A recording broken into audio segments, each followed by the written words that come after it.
two kingdoms on the brink of war. Will you join Hoshido, the people you were born to? This week in game news, PAX South is happening in Texas, and we have this cool picture of Tiny Build's booth. Game developer Barbie has been announced. Breath of Fire Free is coming to the PSP and Vita next month. Final Fantasy Tactics Advance was re-released on the Wii U. Volition has released Saints Row Undercover for the PSP for free in ISO form to use with an emulator or hacked PSP, because the game was cancelled years ago, but they decided to give this to their fans, which was quite generous. Mighty No. 9, the Mega Man game in all but the name, has been delayed yet again, this time from February to spring 2016. If you add Fractured Space to your Steam library anytime between January 30th and February 1st, 2016, it'll be free to keep forever. And we have some awesome pictures from Joachim Holmer from his visit to Valve's Steam VR Developer Showcase, where he showed off his game, Budget Cuts. This is the Blackman and Robin Game News Update. Games are kind of microcosm of the outside world. That's why games were invented, that's why humans find it fun to play. There's a rich history of computers tackling board games. It started with games like backgammon, drafts, and then finally there was Deep Blue in '97 that beat Kasparov at chess, which was obviously a huge watershed moment for game AI. Since then, the really big remaining sort of holy grail, if you like, has been Go. To begin with this week, there's been a bit of a programming breakthrough at Google, and it relates to gaming. You may have heard of, or quite possibly played, the ancient Chinese board game known as Go. This week, Google announced that Go has been conquered by Google's DeepMind with a program called AlphaGo. The thing about Go is that it's simpler than chess. There aren't pawns or rooks or kings, but at the same time, it's far more complex. It's a game about capturing territories, and it's been around for over 2.5 millennia.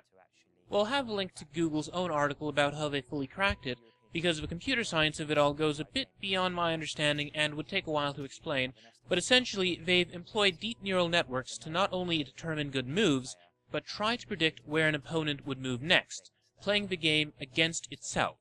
Thinking, in a way, employing what's called the Monte Carlo tree search.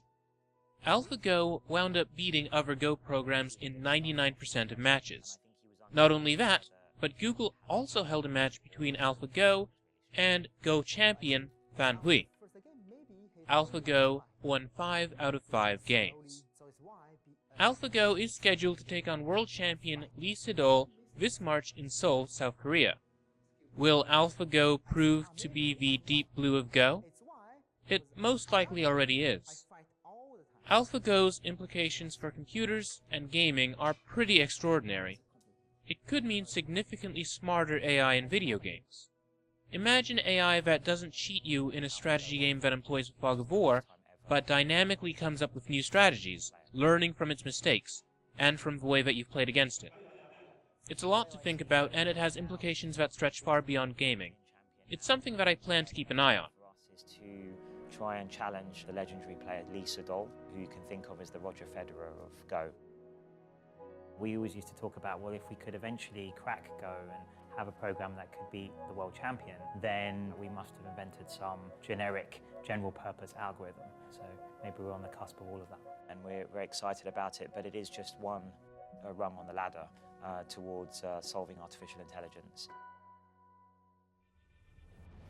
In virtual reality news this week, Starbreeze, the publisher of Payday the Heist and Brothers A Tale of Two Sons, have announced that their Star VR headset will be the centerpiece of Starcade, an upcoming virtual reality arcade that's set to be installed in Los Angeles sometime this spring or summer. We don't have too many details on it yet, but we love the concept. The Star VR is an in-development VR headset that aims to be at the upper end of virtual reality. It boasts a 210-degree field of view and 5K display. We still don't know how much it'll cost, but it'll likely be a lot. Starcade is not the only upcoming virtual reality arcade experience to watch out for, however. This year, we're supposed to see The Void open up. The Void, or Vision of Infinite Dimensions, is a VR arcade experience set to open in Utah. Not only does it employ a virtual reality helmet, but also a vest and gloves that give haptic feedback, as well as an entire environment for players to walk around in. Be sure to stick with us. We'll be covering these virtual reality arcades, and we'll let you know when they open up. In game releases this week, Rise of the Tomb Raider came to Windows, and it's thus far gotten good reviews from gamers. Rise of the Tomb Raider was previously released on the Xbox One as part of a time-limited exclusivity deal with Microsoft. It's still on track to come to the PlayStation 4 sometime later this year. Thus far, the PC version of the game does not seem to have any serious performance issues, and PC players are reporting that it plays quite well. If you enjoyed the story in the previous game, which was written by Rihanna Pratchett, you'll be pleased to know that she has returned for Rise of the Tomb Raider. Thank you for watching the Rise of the Tomb Raider PC Tech feature. Crystal Dynamics and Nixies worked tirelessly to push the PC version to new heights, giving players unprecedented visual fidelity and the most realistic-looking Tomb Raider adventure to date.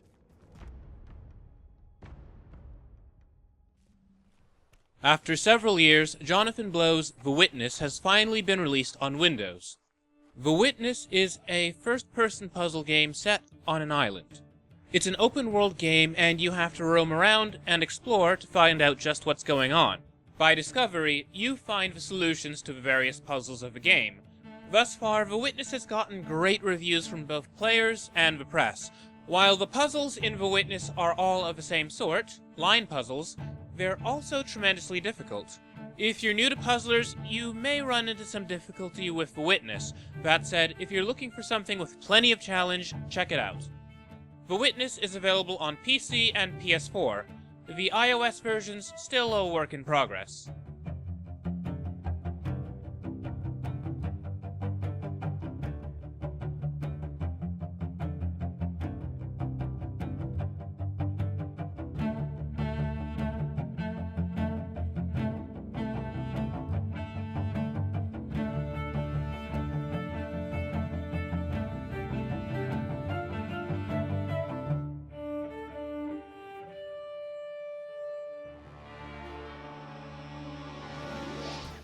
Final Fantasy Explorers was released on the Nintendo 3DS this week. It's an ARPG that combines assorted characters from across the Final Fantasy franchise.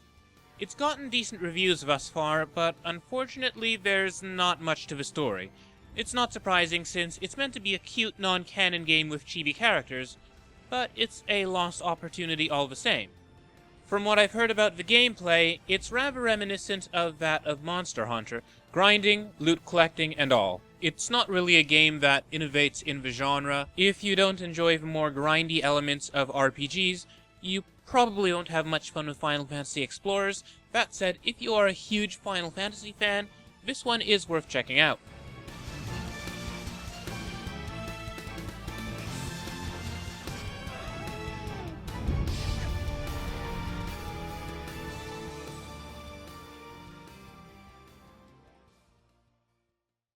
It's not often that we cover mobile games, but Downwell is out now on Android, and it's fantastic. Previously released on PC and iOS, Downwell is a shooter in which you're falling eternally down a well. There are floating jellyfish-like creatures, spiky snails, rabbit bats, etc. You can fight them with your gun boots, which hold only a few shots and are reloaded every time you land. I purchased this game this week, and I'm a few levels in and really loving it. Downwell really does look like an old game. It's the sort of thing you've seen back when you could only get a couple of colors on a screen. But just because it looks old doesn't mean it looks bad. Downwell's visuals are the best possible result for a game with pixel graphics and an extremely limited color palette. Because of the simplicity of Downwell's gameplay, it works quite well on a touchscreen. That said, because you're falling down and your fingers tend to obscure the bottom part of the screen, it can be a little easy to run into an obstacle without realizing it. In spite of this, however, Downwell is downright fun on Android. It plays best on a nice, large touchscreen. Downwell is available on Android, iOS, and PC. If you're more in the mood for a creepy adventure game, you might want to check out Rusty Lake Hotel, which was released on Steam this week. I've not played it, but I must say that the visual style is quite intriguing. The game draws inspiration from the works of David Lynch, and in addition to being available on Steam for Mac and Windows, is also out for iOS and Android. In Rusty Lake Hotel, you run the titular Rusty Lake Hotel. Your guests are anthropomorphic animals, and you must ensure that their last meals are to die for.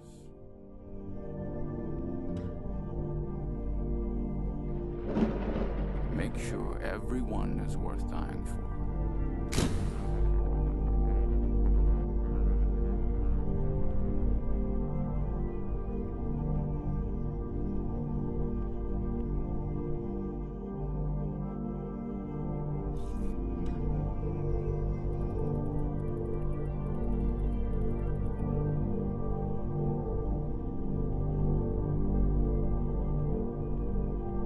I'm sure it's going to be a wonderful week.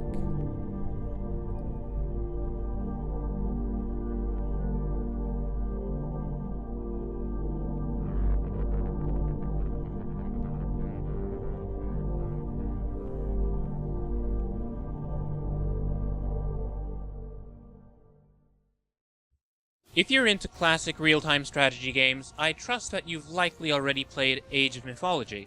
In fact, you may have paid for the Age of Mythology re-release that's currently on Steam, which has gotten pretty good reception.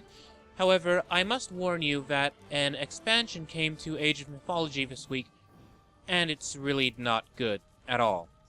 The Tale of the Dragon add-on for Age of Mythology, on the surface, seems nice. It adds a new civilization, the Chinese, new maps, and a fully voice-acted campaign. Unfortunately, most players are describing this as an extremely lazy expansion pack. They say that the models used in the game don't look good at all, that the expansion is broken between players who do and don't have the expansion playing together. According to one user review, if you send goats as a Chinese player to somebody who doesn't own the expansion, the goat receiver winds up getting a message to either buy the DLC or quit the game that they're in. Think of it this way. For $10, this DLC allows you to kick a player out of the game. The only good thing I've heard about the Tale of the Dragon expansion for Age of Mythology is that the music's nice. A real disappointment. Now, if you're a fan of Five Nights at Freddy's, you may have been excited this week when the latest game in the series was released on Steam, Five Nights at Freddy's World, and been disappointed when it was pulled by its creator, Scott Cawthorn. Apparently, while the game had mostly received positive reviews, Cawthorn himself revealed that he wasn't completely satisfied with it, and that he removed the game from sale in order to further polish it. Not only will Cawthorn be giving full refunds to everybody who has purchased the game, but he also plans to make the final version of the game free. A bold move, and in stark contrast to some of the competition that shall not be named. Competition that sounds a little like corner stuffers. Speaking of games being improved, the free-to-play Marvel Heroes has gotten a pretty major update. Marvel Heroes 2016, as it's being called, has received a patch which adds plenty of new content, improved visuals, gamepad support, and more. It's a well-loved free-to-play game that's been compared to Diablo, albeit not so much thematically as gameplay-wise. While a fair number of players have complaints regarding community management and customer support, it's otherwise been well received by players. If you've played in the past, check out the update and, if it makes a big difference, let us know what you think about it on Twitter at Blackman and Robin. We'd be happy to share your thoughts on next week's episode.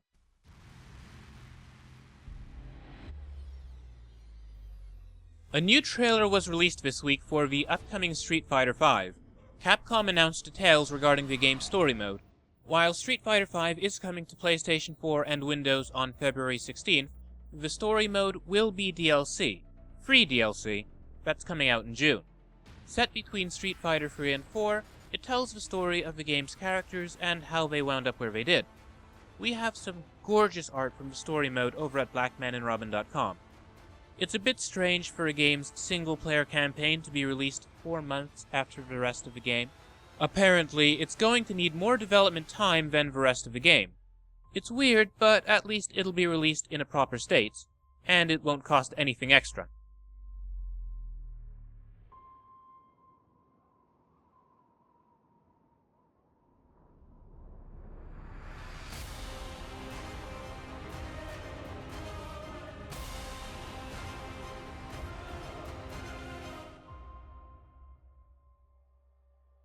There's a big game coming up, No, it's not actually a video game, it's a literal physical game played by men running around on a field, throwing around, get this, a massive, inflated, weirdly shaped ball of leather, and apparently it's the biggest advertising event of the year. Anyway, so Nintendo has released a special Pokemon ad for this Super Bowl thing. It's surprisingly cool.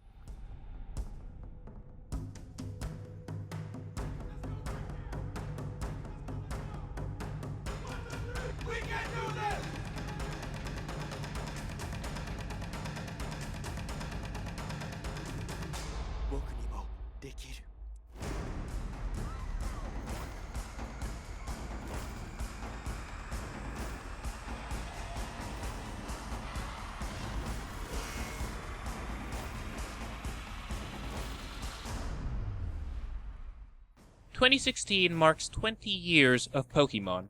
Nintendo has been celebrating with fancy 3DS faceplates and various cool Pokemon stuff coming out throughout the year. Besides this cool Super Bowl ad, however, that's not all the neat Pokemon stuff to be released this week. A trailer for an upcoming game called Detective Pikachu has been released. It seems to take some cues from the BBC Sherlock, and it looks interesting. I never expected Pikachu to have such a deep voice.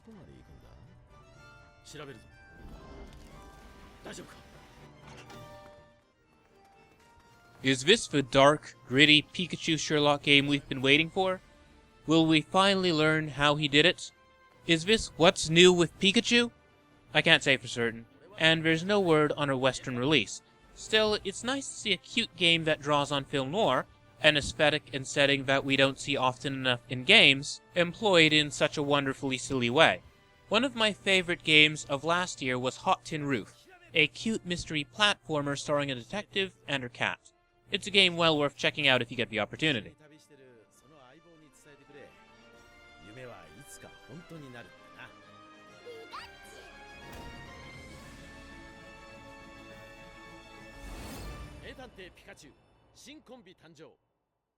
It's never too early to start developing games, as evidenced by the latest game to get a publishing deal with Team 17.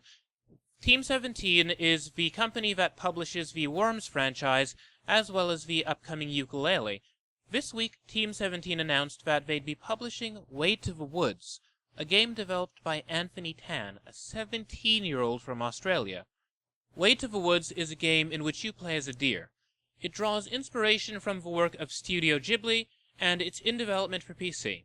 No word yet on a release date, but what's been released thus far looks really pretty. This week, Insomniac Games unveiled a new underwater Metroidvania called Song of the Deep. In development for PlayStation 4, Xbox One, and PC, it stars a girl named Marin, whose father, a fisherman, goes missing after a perilous voyage. She thus hops in her submarine to try and save him, trying her bravest to survive the aquatic macrofauna. Song of the Deep is set to be released this summer. It's not too often we see Metroidvanias set underwater. The last good underwater Metroidvania I played was called Aquaria. Come to think of it, there was also the more recent musical underwater Metroidvania called Beat Buddy. Unfortunately, I ran into some pretty nasty glitches while reviewing the game on a Mac. From what I've heard, the Windows version of the game is significantly better. It's interesting to see a big publisher like Insomniac Games releasing what looks like a cute little game in Song of the Deep. Based on the visuals of the game that are present in this trailer, however, it's obvious that they've put a lot of work into it. Here's hoping Song of the Deep turns out well when it's released. The little publisher Tiny Build has been doing quite well lately. This week, they announced that they'll be publishing a game called Cluster Truck, which is, according to the press release, a chaotic physics-based truck former. Basically, you're running across the tops of trucks, dodging insane obstacles, and trying your hardest not to die. The game's set to see a full release autumn 2016. It's going into alpha this week, and if you'd like to try it in alpha, we'll have a link to sign up at blackmanandrobin.com. Finally, we leave you with the latest trailer for the upcoming Stardew Valley. Set to be released on February 26, 2016 for Windows, it's a farming-oriented RPG about life in the country. You've inherited your grandfather's farm in the titular Stardew Valley, and it's up to you to do the very best you can to help the farm thrive to integrate yourself into the local farming community, get married, and every so often go fishing.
Well, that's it for this week's game news. For all the latest game news, reviews, previews, and interviews, be sure to follow us on Twitter at Blackman and Robin. Be sure to follow me at Jordan_Cameron for my own views. Be sure to stick with us as the next episode of the Blackman and Robin Irregular Game Show is coming quite soon. It's a little bit overdue, but it's going to be a good one. The next episode of Biggs is going to be about virtual reality in 2016 and where it's headed. Don't miss it.